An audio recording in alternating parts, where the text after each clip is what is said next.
Hey guys, so got guy back. So had a bit of a transition, just kind of like I don't know, just kind of like I made some notes, but basically like I'm not in the wealth transfer anymore. Like I feel like it's bogus. Like let me explain. So I made this list of stuff that I can go over. So I mean, as you can see, like I remember having a dream that the crash would happen on June 9th, but like basically I don't think it's gonna happen on June 9th anymore. I don't think the crash is gonna happen. I mean, it could, but I personally don't believe it's gonna happen anymore because I've had dreams that didn't come true, and you know, if one of them doesn't come true, I feel like why would God do that to us? You know what I mean? So I'm not confident in it anymore, and I don't need it to be happy. So I'm not gonna do it anymore. But let me just go over my list here. So I basically haven't looked at a chart. Been really happy. I feel like God sent lion spirits to test us about this wealth transfer. Haven't had any financial dreams. I'm not trusting any dreams anymore. God can come to me in person or send an angel to help me to tell me something new because I'm over dreams. So I'm not that conceited to think that God's gonna come in person to like help me. I mean, he might, but I'm not that important. But I do think an angel could come and tell me like in person because they did that stuff in the Bible, and you know, I mean, I feel like we're the most religious people on the planet right now in terms of like spirituality, like the people in the wealth transfer. So like, even though I don't believe in the wealth transfer, I do think that like there's a reason that it happened, and there's a reason that it's not normal. It's definitely not a normal thing, and so it's there's something going on in the spiritual world about it. So I feel like if anybody were to get visited by an angel, it would be one of us. So just saying. So let me keep going on my list real quick. So Jeremiah was deceived in the Bible. He was complaining about that. He said enticed or deceived. The same word enticed was used when God sent the lying spirits.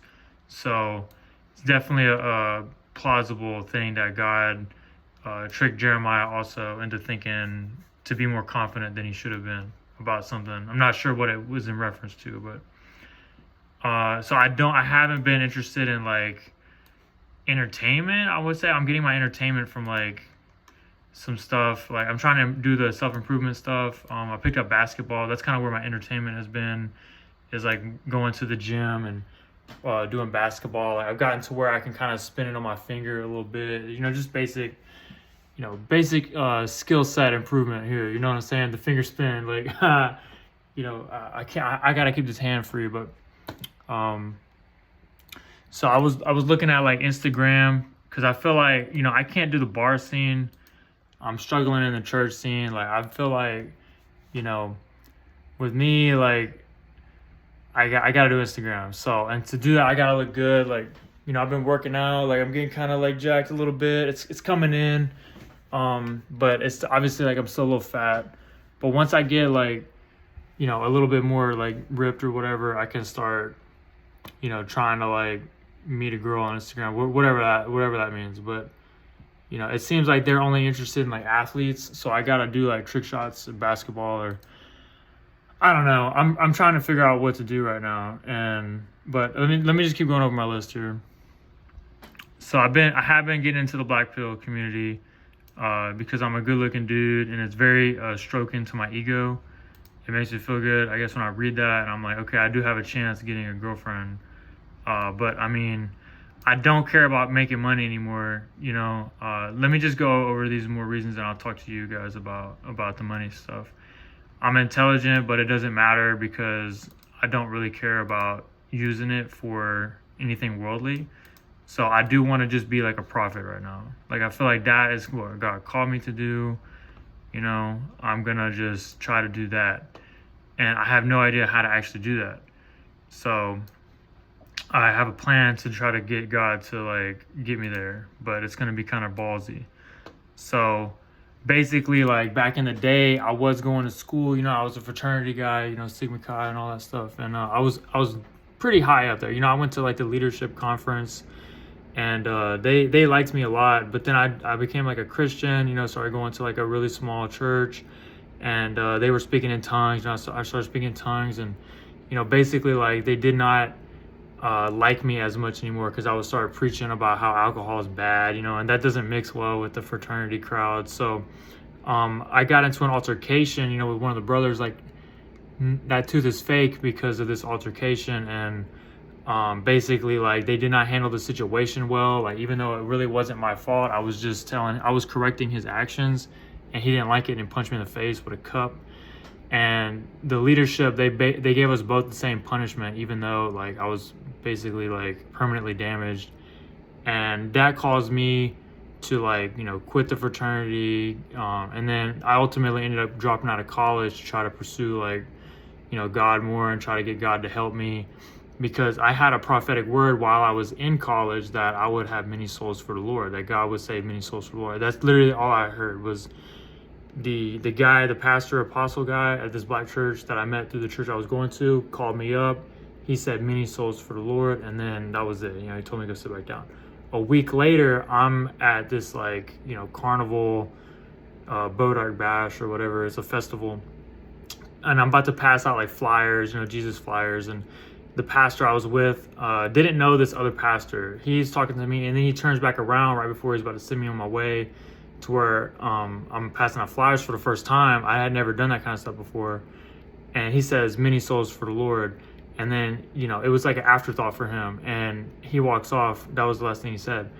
And, I was able to witness to some people. But, that was within a week of each other. So I hear that. I've never heard that phrase since. So, to me, that got me thinking that, like, I'm going to be some kind of evangelist or something like that. Like, I don't need, evangelist.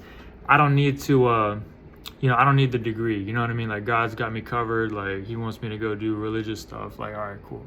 So anyway, flash forward, I'm now like homeless, okay, because of some stuff that happened with my family, and I wasn't saving, and I gambled a lot of money in the stock market, and I lost it. And I had enough money to get a job where I was currently at, but my parents asked me, my dad on his side asked me to come stay with him because I was interested in going to the military. Anyway, long story short, I'm not getting along with them.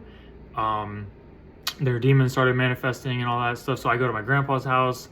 He ends up dropping me off at the Salvation Army. I stay there a couple weeks before I give up all my money and my phone and everything like that. And I go be like a homeless street preacher, like praying with people.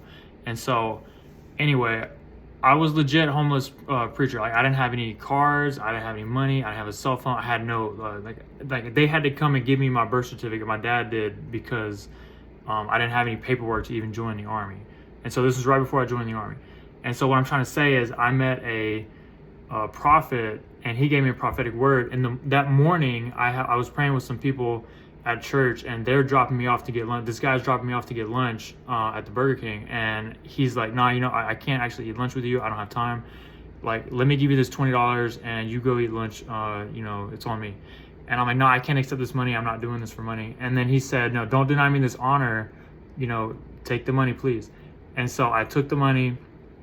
And anyway, that night, I'm praying with his family, and this guy gets off his lawnmower, and he was displaced from Hurricane Harvey. Okay. And he said, I have a word from the Lord. I know it's the Lord this time. Let me come and give it. And so he's praying with me, and he says, that money that you received, don't deny it. They're not giving it to you, they're giving it to me. And where that came from, there's going to be so much money. I'm going to give you so much money. And wait, there's more. I know I have just the girl for you, and she is going to be beautiful. And he said it just like that, beautiful. And so I'm not worried about like getting a relationship, even though lately I have been. I know ultimately it's going to work out, but like, my situation, I have these prophetic words hanging over me. I thought the money was going to come in through the wealth transfer, but I guess not, because I've had deceptive dreams about it and I don't trust them anymore. So I'm just being honest, like, that my new plan is basically to go overseas to Ukraine and try to go to like the Russians and just like talk them out of fighting. And because I feel like I'm literally like invincible, I guess, like read this on my deal. Like you know, I'm not sure how I'm actually, get the prophetic words to happen. I'm 29, Isaac was 40, so I'm not actually like in a danger zone right now for getting married. I will be in like 10 years. But my passport's a couple months out. I'm going to go over to Ukraine and talk to the Russians. And I'm confident that because of the prophetic words I have over my life, I can leverage that, and I can go and I can try to like single-handedly, with God's help, into war, which is pretty ballsy. I feel like that would give me like the status I need to like actually, get many souls for the Lord. Because right now I have no desire to run a church. I have no desire to really even do YouTube stuff. I don't really want to do Instagram. I don't want to do basketball. I want to go do something like prophetic, you know what I mean? Like, and I that's the only thing I really can think of to like try to get God to help me, is to just put me in a dangerous situation, I guess, that isn't really like, I'm basically going to go overseas and protest, you know what I mean? Like that's one way to look at it. And like, depending on how that works, like, you know what I'm saying, it could actually work out for me. So I'm trusting God, and obviously like people, they don't understand. Like I promise you 90% of you guys are not going to understand, but there'll be a few of y'all that will. And I feel like, let me tell you another event that happened while I was homeless and praying with people. So I was sleeping in this, it was like a 2-story basement of this station for like a water treatment plant in Lake Charles it was. And this is back in 2017 in the summer. And I had a couple fans down there. I had, I was being given money because I was working. I was doing like odd jobs here and there as a homeless guy. I would always work. I would never beg. That's one thing. I never did beg. And I thought about it. You know what I mean? But I'd always get 2 meals a day. It wasn't always when I wanted them, but I never had a day where I didn't have 2 meals. I had times where I had to break into people's sheds to sleep, but like I didn't make a mess or anything. But I mean, you got to do what you got to do. Like it was cold sometimes, like, but I got through it. You know what I mean? God got me through it. I met a billionaire. He used to own like some kind of like polo club, like when they're riding on the horses in the sporting, and he had sold that, and it was friendships. They were doing some stuff, but I met him, and I prayed over him, and one of the guys that was there, I stopped in my tracks, and I was like, hey, I don't know anything about you, and he was in a wheelchair, but I feel like you're gonna be a pastor. And everybody was gasping, like oohing and ahhing, and I don't know, it's just something clicked in my head that I was just like thinking that he would be a pastor. And so I just said it. I was praying with the guy that I was trying to impress, but I think I was talking bullshit with him. But then I looked up at this other guy, and I was like, this guy's a pastor. And I said that, and no joke, he was training to be a pastor. And they were all impressed because I had received a word of knowledge. And so I was kind of like learning, I guess. But anyway, I was sleeping in this 2-story basement. I'm in the, I do like to talk about myself, but this is a cool story. So I'm sleeping in a 2-story basement. I get locked in there. This is in the middle of a swamp. You could reach this plant. It was a small plant. It was about half a mile in the middle of a swamp. There was a gravel road about half mile from the main road that led into it, and so there was gonna be nobody checking in on me. But the lock was on the outside of the door. Like it wasn't like you could unlock it from the inside. You actually locked it from the outside, which doesn't make any sense. But it wasn't even a padlock. It was like they built the door that way. Anyway, so I'm locked in there because they did that while I was sleeping down there. They didn't check all the way down there for me, and so I go up, and I'm kind of just looking at the door and how I'm basically screwed. And I go up, and they have this this extra room off to the side where you lower down equipment. And at the top, they had some sheet metal that was bolted down on it, and there was 2 of them. And one of them was bolted, okay, but the second one wasn't bolted. And so I was able to like, climb up on the side. They had some stuff I can grab, and it was, a standard room height, but I was able to reach up there and push that sheet metal off and climb out. But I was very close to being trapped into a pit. And I'm walking around that day, And this was actually, I'm like, why is it so dim? You know, and I'm asking because I didn't have a phone. I didn't have a phone, so I didn't know any news or anything like that. And I'm asking like, why does it look so weird? And they're like, some dude was like, oh, it's supposed to be some kind of eclipse going on today. And so I'm like, oh, okay. And anyway, that night I go back down to the basement and I open my Bible and the first thing I see is Psalm 40. Okay, and the version of my Bible that I was reading, it was a very rare version. I don't know the name of it. I want to say Holman or something like that, but it was an extremely rare version that isn't even on Bible Hub. And the translation read like, God saved me from a roaring pit in the midst of the murky mire. He put my feet on a place to stand on and gave a new song in my mouth, and something like that. But the roaring pit in the midst of the murky mire, that's literally my situation, because that water treatment, I was sleeping next to this big machinery that would roar every 30 minutes. It would be real loud. I got used to it, but it was definitely like a roaring pit, because they don't have 2 stories in Louisiana. I was probably the only person that low in the ground in the whole state, and it was roaring. So, and that's the first thing I like laid eyes on when I opened the Bible. And I normally don't like take that stuff into consideration, but that happened on a day I got locked into the roaring pit, was able to escape, and it happened on the day of an eclipse that was a famous eclipse. It was the Great American Eclipse. And so I feel like I have a calling, guys. I'm going to go over to fucking Russia. I'm going to talk mad shit to them, dressed up like a cowboy. And they're not going to be able to stop me. I mean, they might try. I mean, I might go to prison, but I'm fine with that, because lots of prophets go to prison. That's part of the job. You know what I mean? So I'll be fine. Like, I know I'm going to survive, and my dick is going to be still, like, I'm still going to have a dick, because I'm going to get married one day. So, you know what I mean? Like, I don't have much to worry about, So I do feel for you guys that are still in the wealth transfer, but like, just take it on the chin, I mean, people, there are groups of people in history that were lied to worse than us. So, I mean, I would just, if y'all are like concerned about it, just don't add any more money into it. You know what I mean? And just take the loss, or just start to pull back on it, or I don't even look at it, And if it happens and I miss out, then cool. But I'm not worried about it, because there's scripture in the Bible that says that if a dream doesn't come true or something like that, don't fear it. You know what I'm saying? So I've had dreams about it that didn't come true. And so I don't fear this event. I had dreams about Ukraine and the Russian war that came true. You know what I mean? So like, my eyes and my prophetic,